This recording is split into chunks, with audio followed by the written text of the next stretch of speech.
Very good evening and welcome to another exciting edition of Big Talk. Tonight on the program, as always, it's a pleasure to have you join us here on Global Morning. I am Uyi Alpo. You know how we do it on Social Post Extra, bringing you all the... On the desk this evening, we have very topical issues to discuss, and of course... Welcome to your parliamentary program, The Parliament. A joyful home doesn't happen by chance.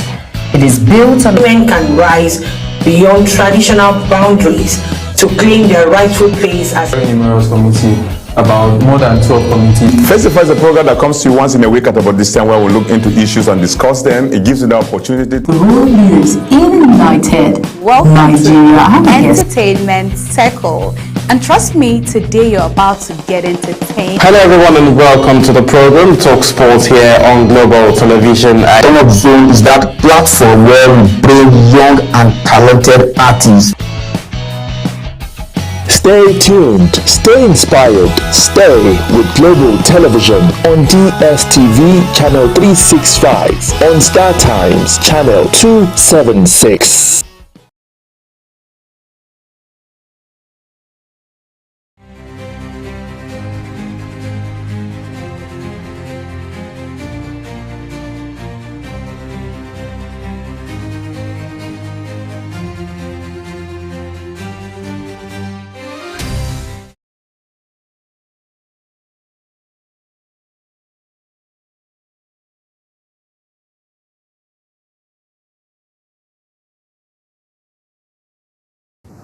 Welcome to another beautiful day. It's a beautiful day, of course, because anytime we talk about issues, you know that something needs to be put straight, depending on the perspective of my guest in the studio. My name is Ramsey Enoch Agbo, and of course, what else do we have to say than to let you know that when it comes to issues, there is no bias, and of course, everything you hear is what it is based on the different perspective and angles to the very issue we are discussing. Today we will be looking at two major issues. Number one, who is more Nigerian than the other? Who needs to be protected in a country such as this, especially in a time where people cannot go to bed and close their two eyes to sleep? A lot of people sleep with one eye open. But then, there are some people who are always being protected for certain reasons. Well, you already know what I'm talking about. We will be looking at the withdrawal of the orderlies from VIPs. When you say VIPs, VIP, as a matter of fact, means very important people or personality, whatever you want to call them. Who are they? Are they more important than the average Nigerians? Probably. Who could not afford maybe an orderly. That's by the way.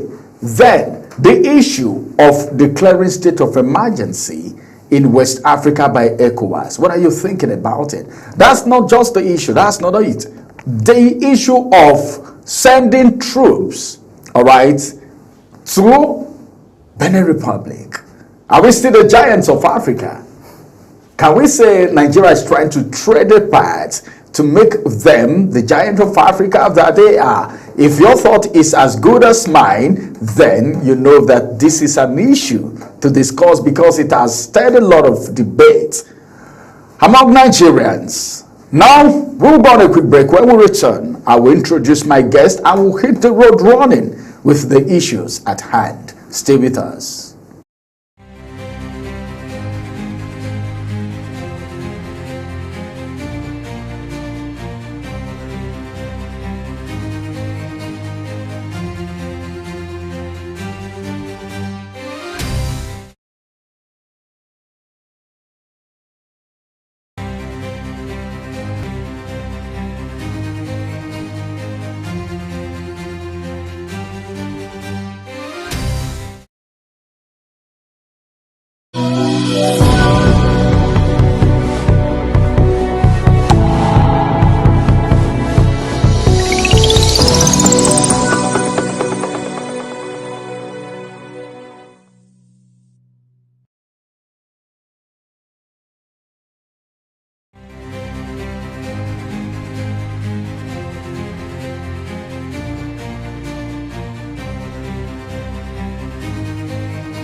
Welcome back from that break. As a matter of fact, I have my guest join me in the studio right here. To my right, I have Mr. Emmanuel Ozemena. He's a policy consultant. It's good to have you join us on the program today. Thank you, Ramsey. It's good to have you join us on the program. And also, we have to my left, right here, a environmental management consultant, and of course he's going to be joining us on the conversation today in the person of Professor Edem Inang. It's good to have you join us, Prof. Thank you, it's a pleasure. Well, I think for a topic like this, it's better we have people who have been there. All right, people who have been there. A prof like you, of course, today, people in your constituency can say, okay, we want you at the National Assembly. Unopposed, this is who we want, and all of that. And you may not have an option. Right. But now, let's talk about the issue of withdrawal of Audley. This is raising dust. Are you sure it is supposed to raise dust in the first place? Well, you know, many issues in the general polity, a lot of people have a lot of opinions, some for and some against. But in societies that are well organized in terms of security, it will not be an issue because it doesn't want the noise and the trouble around it. Take, for example, if you travel to some countries of the world today, you will not see any police officer carrying a gun. I give you a typical example. You say, I've been there, and it's true. I spent time in Australia. For over 3 weeks, I didn't see one policeman anywhere I went in Australia until I asked the taxi driver driving me, don't you have police in your country? He said, oh, you want to see police? I said, yes, I'd like to see them for what? I said, just to see how they dress so I could compare them with the police in my country. And he said, okay, if you want to see the police, please remove your seatbelt in the car. I said, what will happen? He said, you see them in less than 3 minutes. And for that reason, I'm just trying to say, in a place like Australia, how come they don't have police menacing with guns all over the place? So it is the insecurity in our country that gives us a sense of security, going around with police and then withdrawing it becomes a major issue. Whereas we have more challenging issues in Nigeria that need this noise and we are not talking about them.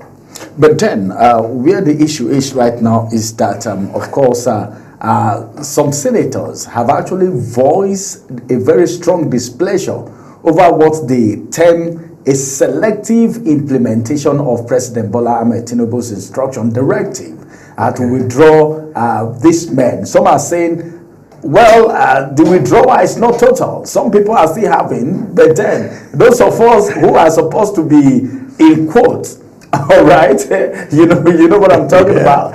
It's been withdrawn from us, and as a matter of fact, they said the withdrawal of police orderly from very important personalities, the VIP, are cautioning that members of the National Assembly should not be used as a scapegoat. Are they being used? They said they are being used as scapegoat. What would you have to say about that? No, they are the lawmakers in the country, and because of how they have, I'm sorry to use the word,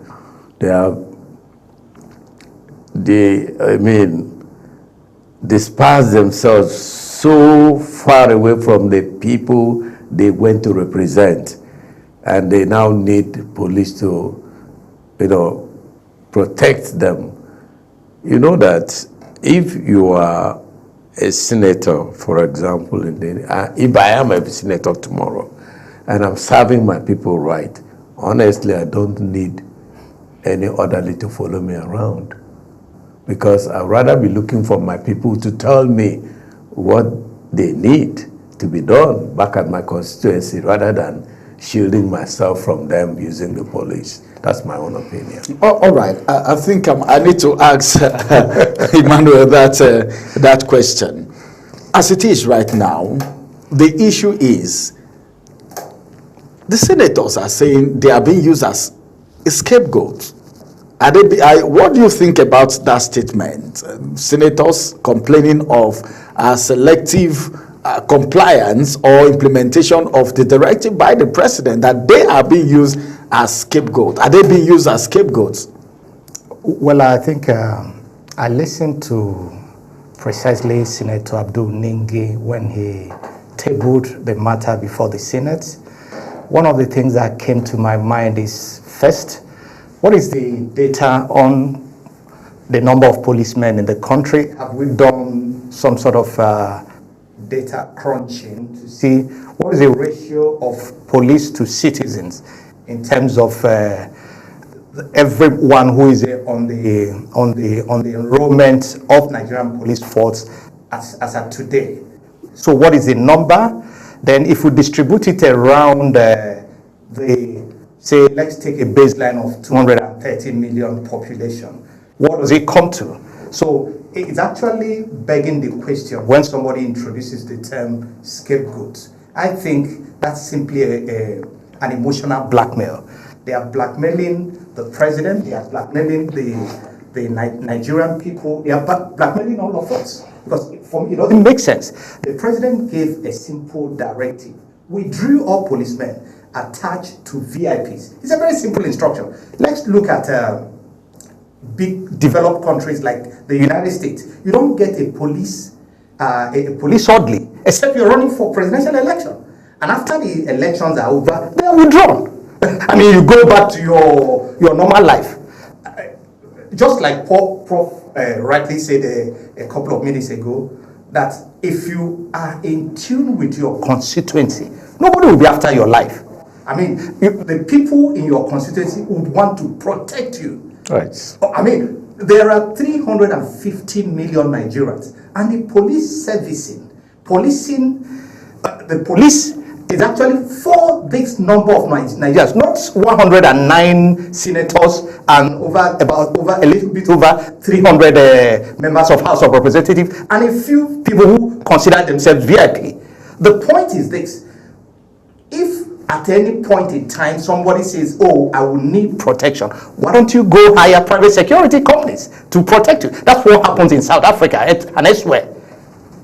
There are people who run security services, private security services, who can protect these VIPs. And even the president had gone ahead to be magnanimous enough to say, look, we're looking at asking the civil defense to provide these services. And I read somewhere where one of the politicians was saying, no, civil defense can protect us.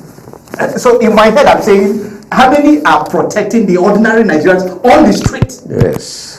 If you go to a typical village in Nigeria, we have about 99,000 communities in Nigeria. How many of them have police posts, functional police posts, where you can have about 5 officers sent there?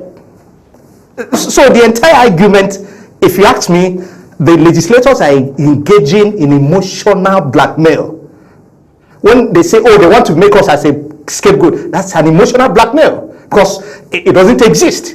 Nobody is scapegoating anybody. It's a very simple instruction. The president has given directive and say the IG should withdraw. And the IG has, said that the process is on. We have begun the process so that people can go into active policing of Nigeria, not a few selected people. So the entire agreement, I listened to it. I said, look, these guys should get serious about the work of legislating for the country.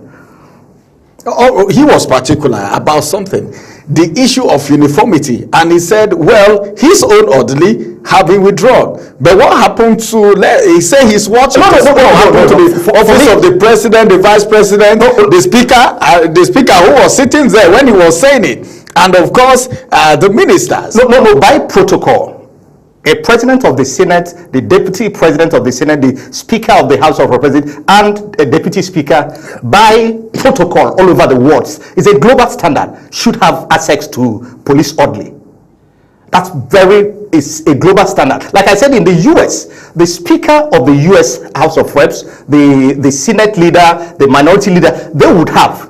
But the rest of the legislature, nobody has. In fact, when you are in the Senate, or when even a private American citizen declares, I want to run for an election, run for presidency, you are given security cover. But the moment that election is over, they are withdrawn.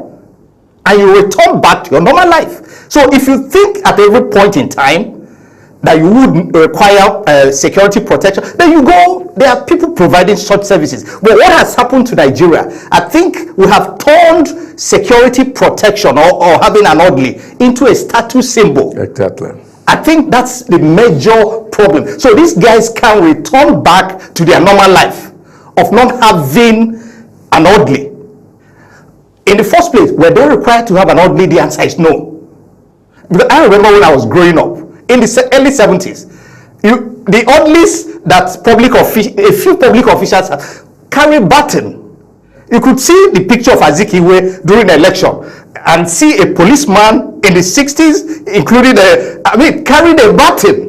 Yeah. That was what I knew. They wear short and baton. I grew up in the early 70s, so I can tell. I'm talking about lived experience. So, but we have this culture of I must have an orderly, so it makes me an important. I listened to a legislator earlier this morning in one of the TV stations talking about, look, that is part of his protocol. I said, who defines that protocol? Mm-hmm. I said, wait a minute, there's no such protocol. But because it's a habit, when people acquire habits that are unnatural or uncultured, they now want to turn it into a culture. If at any point in time, any VIP thinks he needs security protection, there are private security companies across Nigeria who can provide such services. You should pay from your resource if you think you require it. But I think part of the problem is that they've turned it into a status symbol. So that shows a rating. If you see his team or his orderlies and all that. So let's return back to that Nigeria that we know in the 70s. But then, Prof, the issue of a convoy, like he just said now, he said it's about status conferrer. Yeah. I'm a big man, and when I'm going to my village, I need to go to the issue of convoy. But he said something. If the Senate president, who was once a senator before elected a Senate president, all right, would have to carry, of course, orderlies and escort and all of that. What of the senators? Are they not also supposed to have one? Well, as I said earlier, and what he has said, talking about a status symbol and so on, for people like myself that I walk across the nation, in every state of this nation, I go to different places. Experience has taught me that carrying police escort with me rather betrays who I am. And I decide to go with escorts. As I came to your studio, did I come with an escort? Did you know I was a professor? You don't have any idea, because I go like any other ordinary Nigerian. So nobody picks on me. The other thing is talking about the convoy and talking about that status symbol. You see that, sincerely speaking, if a man or woman, a senator, is saying that they have made scapegoat, no. I look at what the president's policy is, to be leadership by example. So in answer to your question about the Senate president and other speakers, the speaker, that's the international norm that we are adopting. But the other senators, truly, they don't need to, cry wolf, because this is Nigeria. And in this country, you see that church leaders, for example, they go with huge convoy. I see them in my state. I see them here in Abuja. Everybody wants to blow siren. Wife of the senator is not just the senator alone. Even their wife, even their children, they want to have escorts, all right? But please, the genuineness of this desire, as my colleague has said, is not security itself. But is that no partiality for you to allow the Senate president and the senators are not having? Because, like I said, he was once a senator, and the same people voted him to become the Senate president. No, the tide has changed. The tide has changed.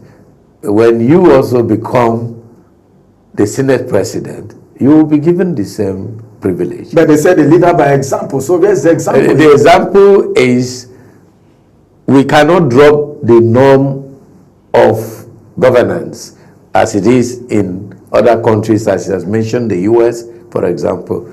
So, the other people in the House of Representatives and so on, they should also adjust, so that by so doing, if honorable and distinguished senators and so on, they don't have, then the government, the police IG will have the moral justification to remove it from the pastors and the church leaders and so on, and all other people like companies. You see, Chinese, I'm sorry to use them as example, foreigners that are not even up to who I am, going around with escorts and doing all kinds of things. So the time has come so that, as he has said, the majority of the Nigerians, communities, will have protection. These policemen and women should now be doing a collective security service that benefits all and sundry, not some people, putting themselves in one corner of the city. Like if you come to Abuja, when you enter a certain area, I don't want to mention the name. Every house, every gate has an armed person. So the rest of us at Nyanya Mararaba, we now are vulnerable to all kinds of things. So we should not look at security with the gun, trotting gun around people. We should start working at a holistic security system whereby you don't need a police to remind you, oh, you should be this or that. Please, musicians, all manner of people are now carrying that police orderly. And I tell you something, please, some people have started using men that are not police, wearing police uniform and carrying arms. And this is bringing a new dimension to this issue, because those ones can do anything. And of course, I must mention, if you want to go from here now to Lafia, let somebody dressed in police uniform and sit in front of your car. And nobody will stop you anywhere. Whatever you are carrying, nobody will check you. Road safety will not check you. VIO will not check you. No police will check you because there's somebody in uniform. But how do you know who is in uniform sitting inside that vehicle? This is why the criminal activities escalate. Okay. So all right, we must be careful about it. All right, that is extensive. Did you agree to the issue of minister? Okay, let's just talk about, because it is senators that are crying. In fact, we have that. It has been one of the things that a lot of people have been talking about. If you get to the street now, it's one issue that a lot of people are worried about. Now, they said they've been made a scapegoat. If the Senate president is having, then they should have. Must we copy everything that is done abroad here? No, it's just simply basic. Because I'm saying that because you said, well, that's how it's been done. No. It's just basic protocol. Privileges of having, I mean, the Senate president, deputy Senate president, speaker, deputy speaker are just first among equals. So it's just a protocol of, these are privileges of leadership. So whoever steps in there has that privilege. And the moment you step out of there, that's the end of that privilege. Like I talked about in the United States, when you're a presidential candidate, they give you security. The moment that election is over, that's the end. I mean, you manage your life. The point is that the policemen who are doing these VIP protection jobs, they are paid by the public fund. Mm-hmm. And you now send, say, 2 policemen or 3 policemen to 1 person. So what happens to the rest of us? Yeah. I think the data, the last time I checked, is about 330,000 policemen we have in Nigeria at the moment. So if you do a division across 350 million population, you could get, I mean, 230 million population. The answer is there. So we need to, like the IG said, withdraw them to do the proper policing work, right? Because they are required to actually protect the society. All right. One of the things that the senator is worried about, number one, he said they are being made scapegoats, and the reason he said that is because he has mentioned that he is waiting to see what will happen right there in the office of the president, the vice president, the speaker, the Senate president, the speaker, and the deputy speakers. That's that. You've talked about that now. But he still went ahead.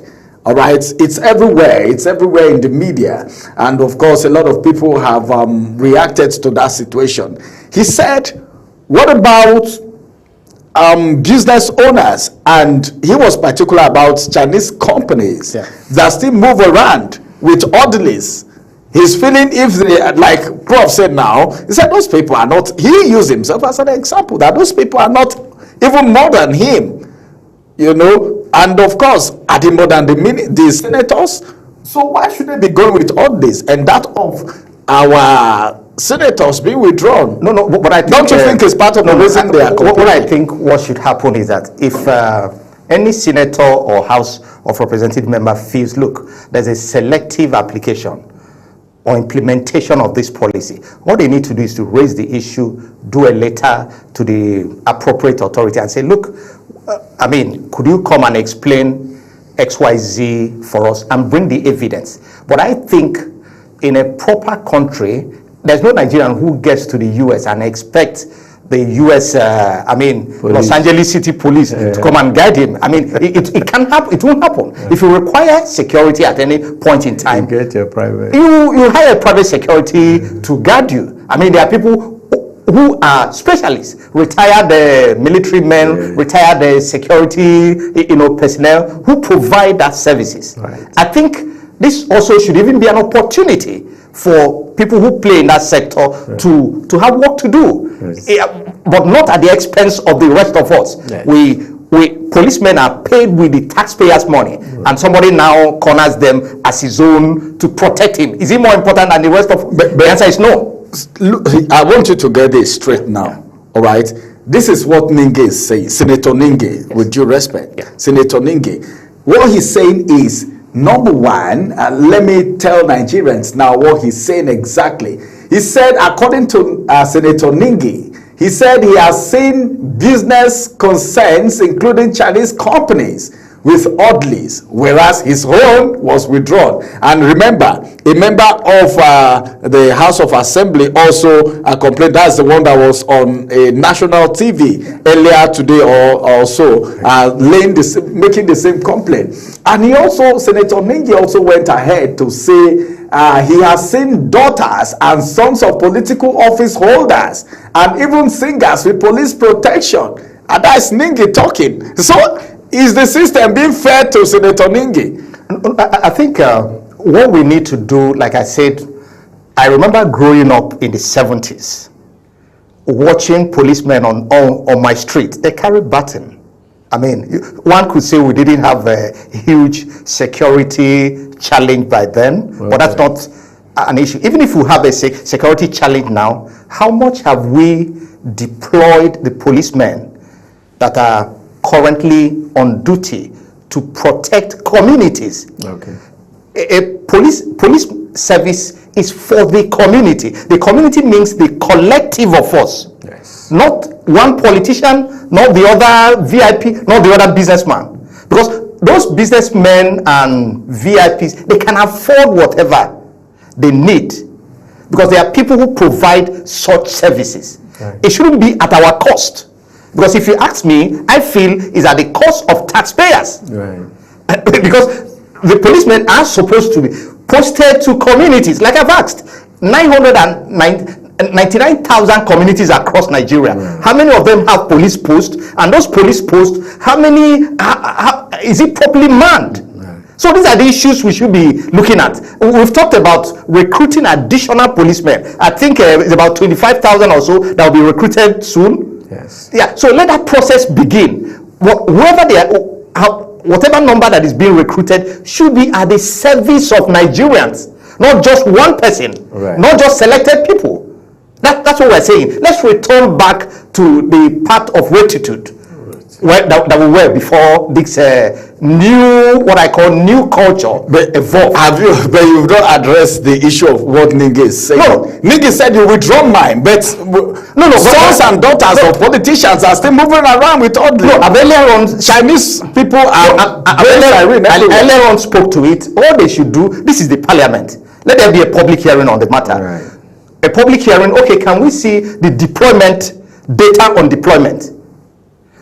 Okay, this Chinese, sorry to use China, businessman or business concern, so we can even set up a monitoring and accountability unit. Do we have that in Nigeria? No, but there's a monitoring, I think M&E whatever by Hadiza Bala Usman. So that could be, you can add it as part of what she should do. You could say the policing accountability framework. Yeah. Design it at every point in time. National Assembly should be able to know how many policemen do we have on the payroll who are active, how many are on reserve, and then what is the deployment process? Where are they? And because when these things are open, one of the things is going to do would be Nigerians can have confidence in the system. Yeah. I get angry. I mean, you go to an event and you see one man, just because he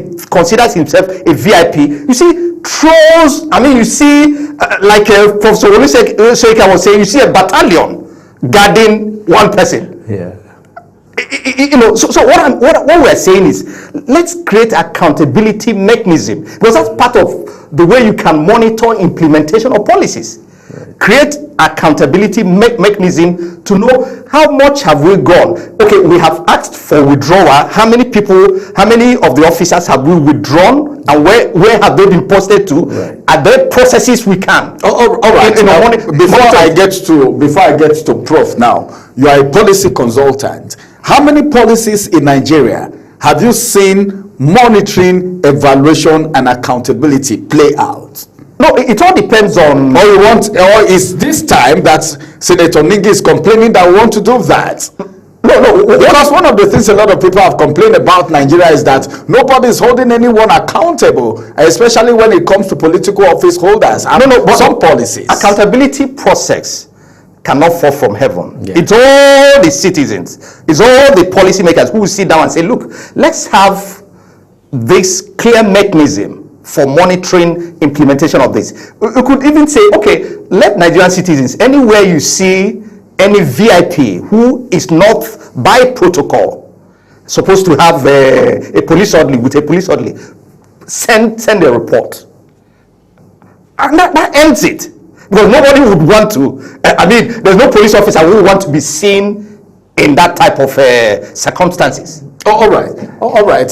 Thank you. Let's go now on a quick break. We will go on a quick break. When we return, we'll look at other issues because we need to look at what is happening in Benin Republic, especially as it has to do with France, of course, and what they are saying to Nigeria and the deployment of troops by Nigeria. Is that in a way trying to play the big brother, or you feel that is the right thing to be done? After this break, we will look at that issue squarely. Stay with us.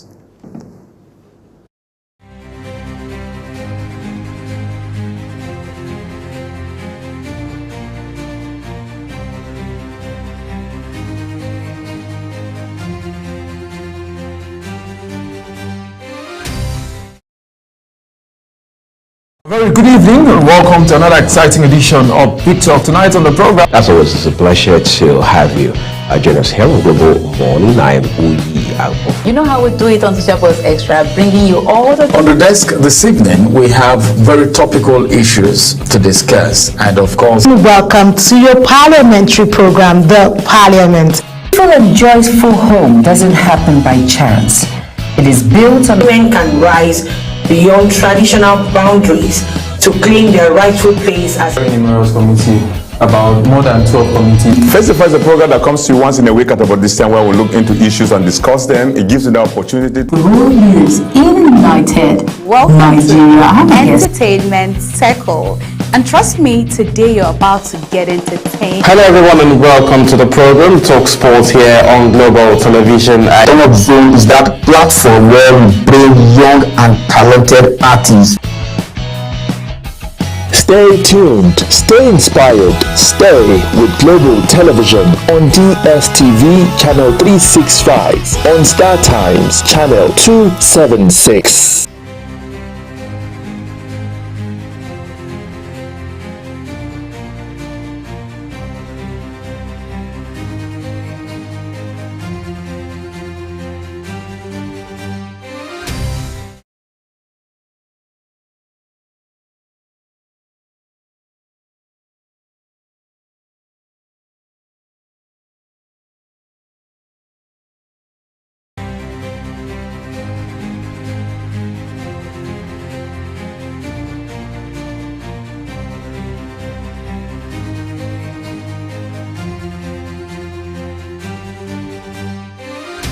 Senator Ningi questioned why many political office holders still have police protection while his security was removed, calling for fairness and uniform application of the directive from the president and vice president to ministers and others. Senator Ningi also noted that some ministers, business persons, and entertainers continue to receive police protection despite the security withdrawal order. He urged the leadership of the Senate to direct the Police Affairs Committee to investigate this selective enforcement, warning that the National Assembly should not be singled out. I cannot ever imagine that a senator of the Federal Republic of Nigeria, who has been here for a very long time, only one orderly, and he is withdrawn, and nothing will happen. Like I said earlier, Mr. President, I have no problem, but let it be done across the board. Deputy President of the Senate, Jibril Barau, acknowledged the concerns, confirming that the Police Affairs Committee will look into the reports. Senator Barau explained the withdrawal aims to boost police efforts against Nigeria's security challenges and assured that the Senate remains committed to protecting its members. The police orderlies that were withdrawn from the senators is of concern to us, and I will raise the issue, and we are dealing with that, in the formal line. The chairman of the Police Affairs Committee should take up this matter, conduct a proper investigation, and let us know why is the directive of Mr. President being flouted. Mr. President gave that order in order to strengthen our police force to deal with our internal security problems, and it was done in good faith. He expressed hope President Tinubu would reconsider and restore Senate Ningi's police orderly and praised the president's efforts to improve national security with the Senate's full support. Stop Sigimba, reporting for Global Television News.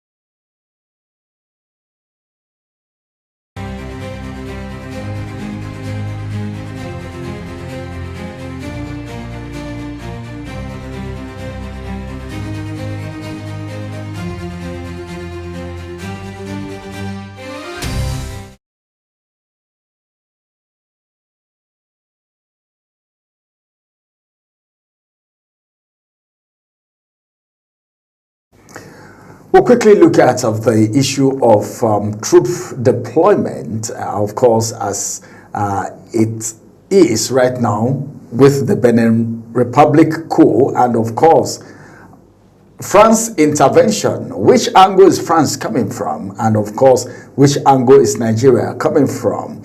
We'll look at that. Let me get to Emmanuel, as it is. Looking at the whole situation, the Benin coup, then let's begin from what your perspective now. I want to get your perspective on the troop deployment as it is being instructed. What does that mean to you as a Nigerian? I think the key issue is that it's unfortunate that democracy seems to be declining across Africa. In the last 4 or 5 years, we've seen military interventions in Gabon. In Guinea-Bissau was elected before this failed purge in Benin Republic. Benin Republic, I'm sure you are aware, shares border with Nigeria. At Lagos axis, Lagos at Abeokuta, Ogun, Oyo, from Idiroko you enter, Oyo, even up to Kwara State. Yeah, we share border because so that means whatever is happening in Benin Republic should border us, should concern Nigeria. But again, at wider global politics of it, from a global perspective, France seems to have lost virtually control of their territories in Africa.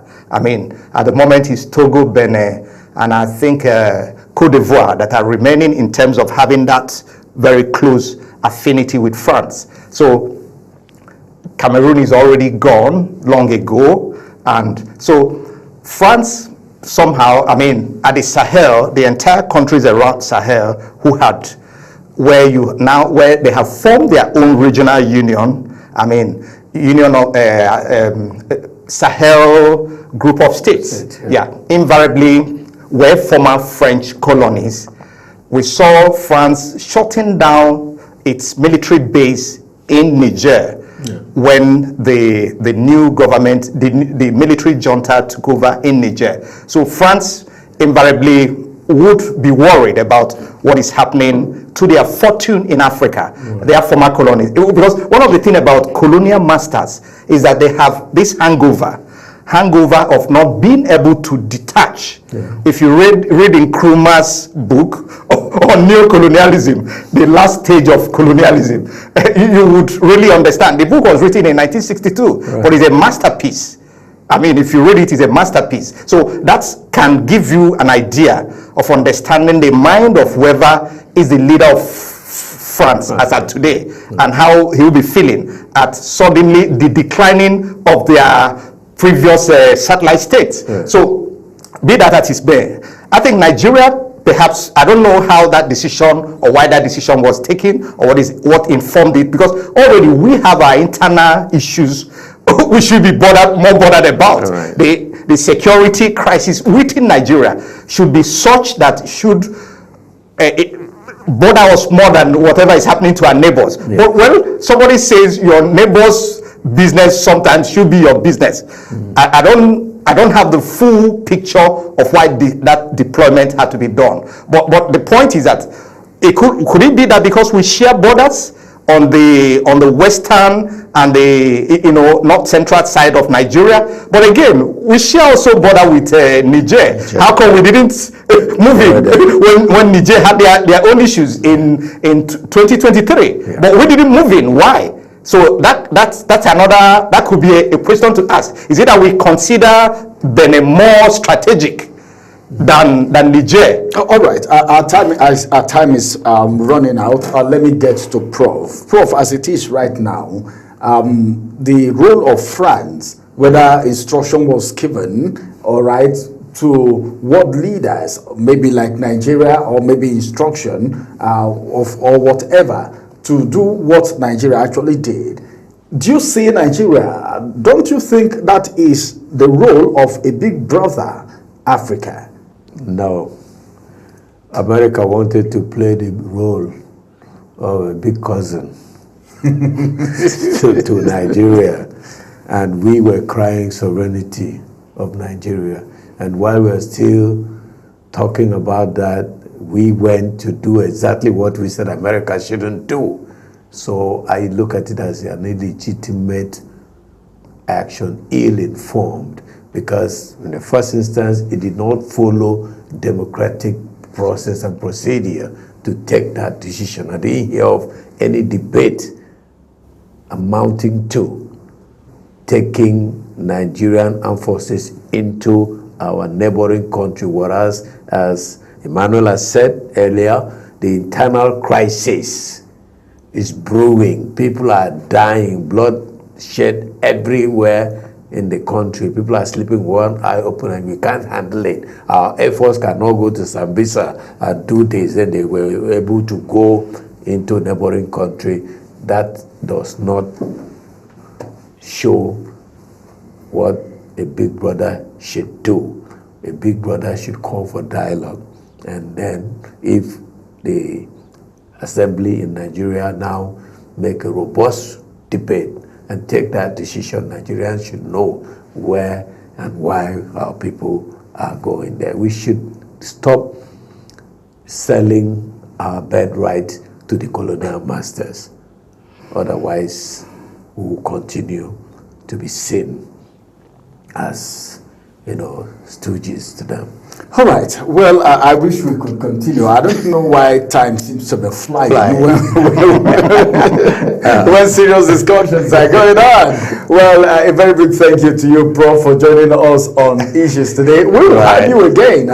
It's obvious because there are so many issues that we need to talk about. Even in the education sector, we also need to talk about as it has to do with the things going on. So we'll call on you again. Thank you very much, Emmanuel, for joining us on the program. We'll also have you again because there are a lot of policies that we don't know their headway as it is right now, because one of the things that brought Nigeria to where it is today, some part of it is policy making. Absolutely. All right. Thank you very much for joining us. My pleasure. All right, everyone. This is going to be the size of issues today. The issue, of course, can't be discussed in just one sitting. Just keep your fingers crossed. We'll come on your way again. My name is Ramsey Enoch Agbo. Bye-bye for now.